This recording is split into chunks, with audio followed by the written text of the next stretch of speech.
Good afternoon, everybody. I'm Craig. And I'm Brittany, and today we're going to be doing our follow-up video for that tennis elbow that we talked about. So if you're past that painful stage and you're ready to head into stage 2, then go ahead and watch this video for the exercises and movements you can follow along with. But first, don't forget to subscribe to the Integrated Physical Therapy YouTube channel, and don't forget to push that bell to make sure you receive the notifications when new videos are released for you.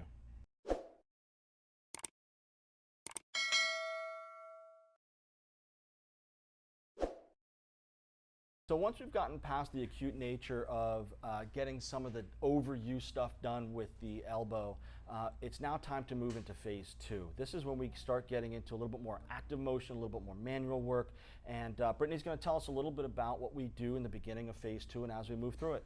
And first, every question is always the timeline. When does phase 1 stop and phase 2 starts? It's going to be a little different for everybody.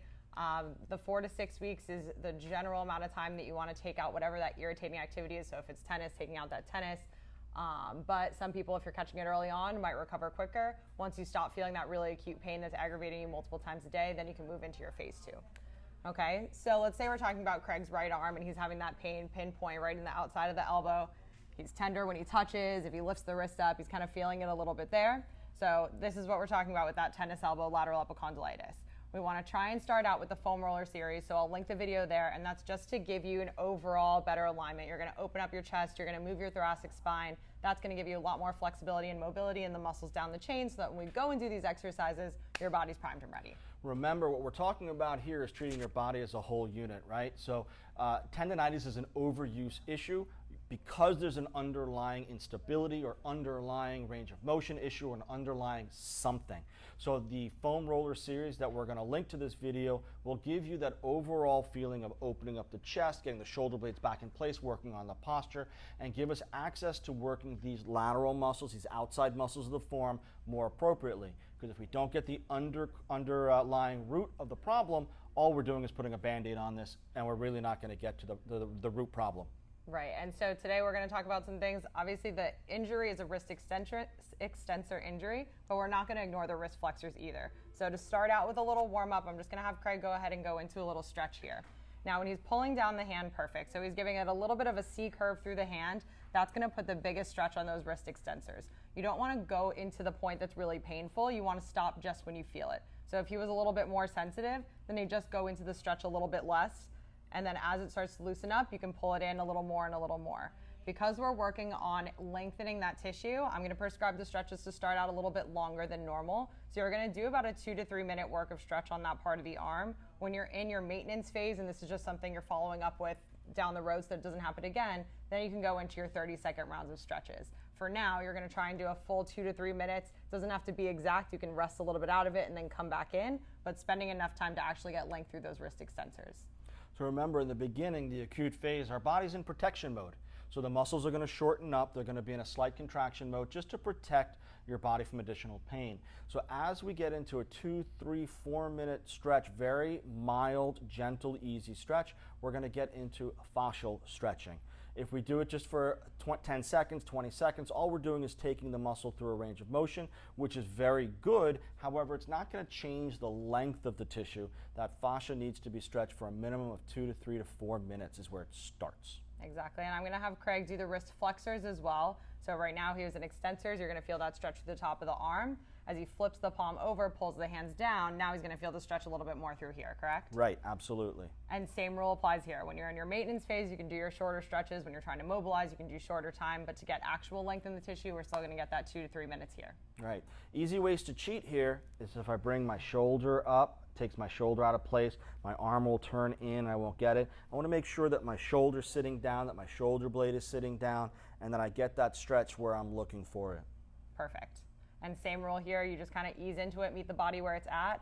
Biggest thing with stretching that I see a lot of the times in the clinic is everybody wants to see how far they can stretch. You know, you're trying to pull your hands as far back as you possibly can go. Once you feel the stretch, you're stretching. You don't need to see how far you can stretch. and it's just going to create micro tears and cause muscle to tighten up after, so it doesn't do anything for you. No pain, no gain is a very silly concept, especially in a rehab environment. If you feel pain, please back off or stop what you're doing, because pain is your body's protective mechanism to let you know something's going on.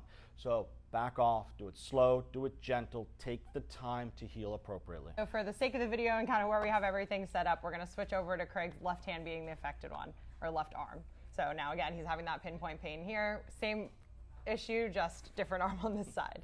So we're going to go into something called eccentrics, and that's just a fancy word for working the muscle through its length. So as it's getting longer instead of shortening, when you think about doing a bicep curl, the easiest way to explain it, you curl up the weight, your biceps getting shorter, that's your concentric. As you lower down and that muscle is getting longer, lengthier, then you're working the eccentric portion.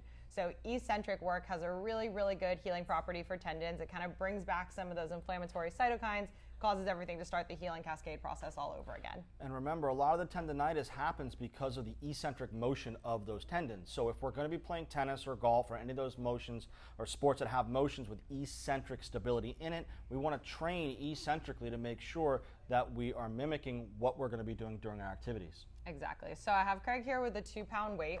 And the thing with eccentrics is you want to get just that eccentric movement, meaning the lowering down into the flexion movement of the wrist.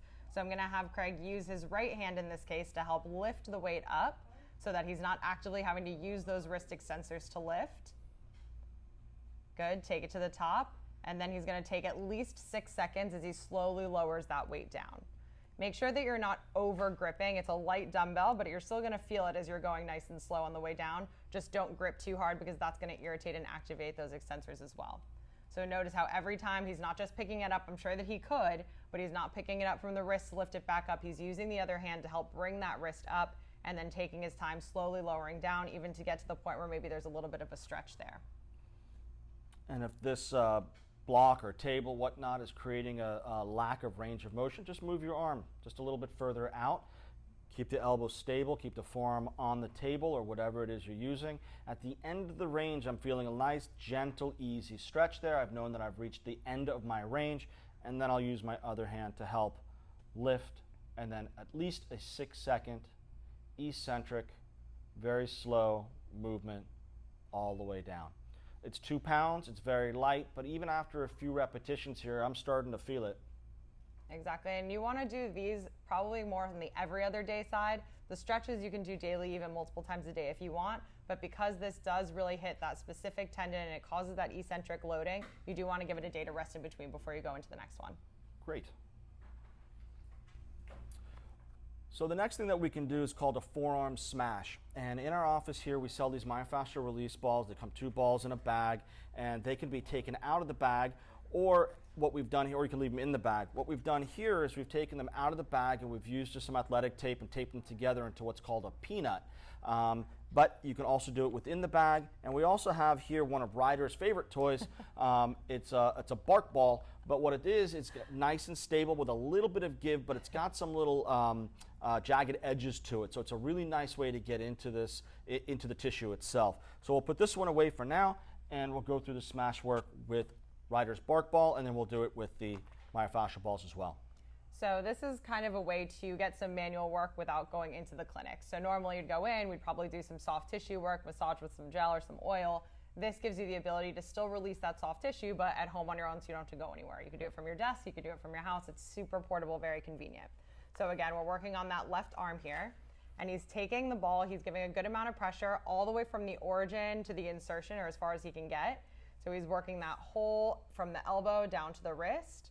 Good, and the primary point of that muscle mass is gonna be when you lift your arm up, you're gonna be able to see those muscles pop up into your hand, right?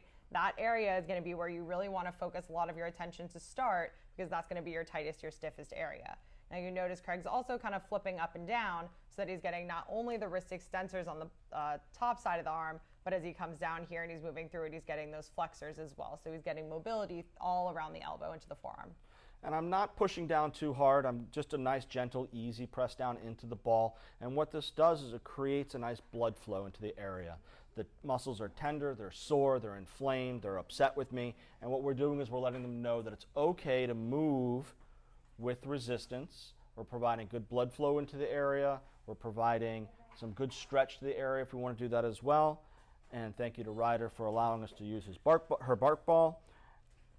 And if you find a spot that feels a little hard or tender, then you can kind of hold it there for 30 seconds or so until it relaxes. You can do it with any kind of ball. You can do it with the one that has a little aggressive spikes. In this case, Craig's going to do it with the ones that are a little softer on the outside. And then what he's finding is a little spot that maybe feels different than the other. Nothing that's screaming, oh my God, I can't hold it here, but something that's just talking.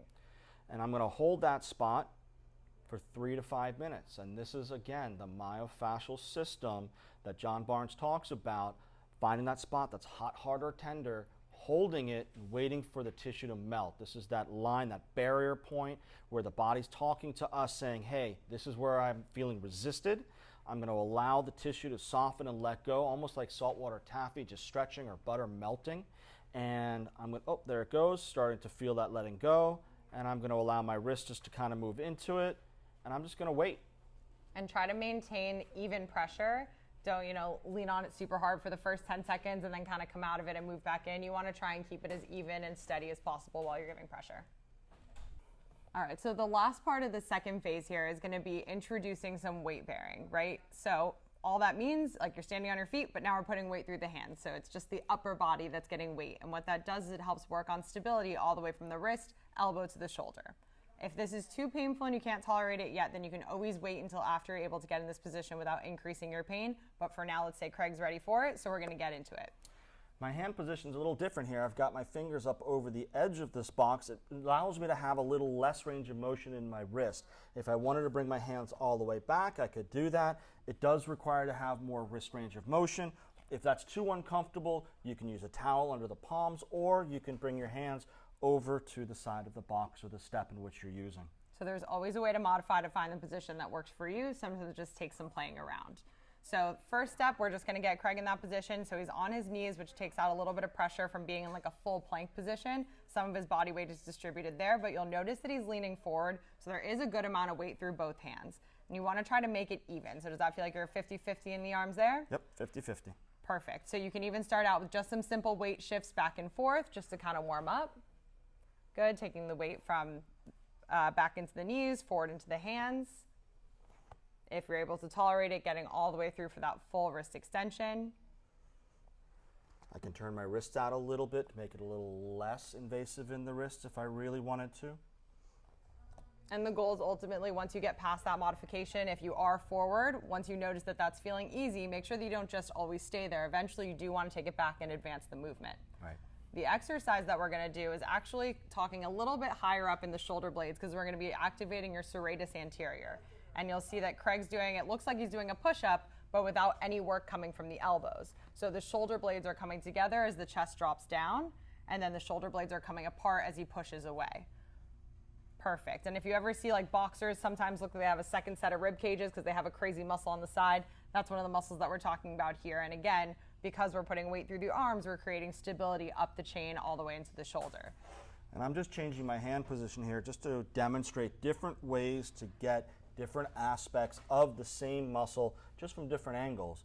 So I'm changing my hands from over the bar, or over the bench to the side. I'm rocking back and forth on it, but I'm bringing my shoulders down and back up again. And notice how his shoulders are staying away from his ears. So he's not tucking in and creating a little turtleneck as he comes in and out. His shoulders are staying down, really activating the shoulder blades, trying to get as much movement around the body from those shoulder blades as possible. Keep your chin tucked, not dropped, just a nice tuck to keep the length of the head nice and long. That keeps your biomechanical lines in the proper alignment. Perfect. So with all the things that we talked about today, obviously there's always more stuff that you can include. You can incorporate other parts into your workout, but these are just specific for that phase 2 of the rehab for lateral epicondylitis. Have a great day, guys. Don't forget to subscribe to IPT's YouTube channel. Don't forget to hit the bell in that corner to make sure that you receive all the latest videos. Have a great day. Bye.